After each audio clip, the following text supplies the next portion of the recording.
అందరికీ నమస్కారం అండి. కార్తీక శుద్ధ ఏకాదశి రోజున పూర్ణోపవాసం ఉండి ఆ రాత్రి విష్ణువాలయానికి వెళ్ళి శ్రీహరిని మనసారా ధ్యానించి ఆయన సన్నిధిలో పురాణ కాలక్షేపం చేయాలి.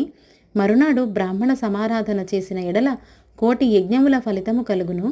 ఈ విధంగా చేసిన వారికి సూర్యగ్రహణ సమయంలో గంగానదిలో స్నానం చేసి 1,000,000 బ్రాహ్మణులకు భోజనదానము చేసిన ఎంత పుణ్యము కలుగునో దానికంటే అధికముగా ఫలితము కలుగును. కార్తీక శుద్ధ ద్వాదశి నాడు శ్రీమన్నారాయణుడు శేషపానపు నుండి లేస్తాడు. కావున కార్తీక శుద్ధ ద్వాదశి వ్రతము విష్ణువుకు చాలా ఇష్టమైనది.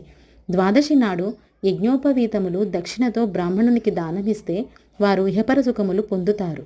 ద్వాదశి రోజున బంగారు తులసి చెట్టును గాని సాలగ్రామాన్ని గాని ఒక బ్రాహ్మణునికి దానమిస్తే 4 సముద్రాల మధ్యనున్న భూమిని దానం చేసినంత ఫలితం కలుగును. శుభం భూయాత్.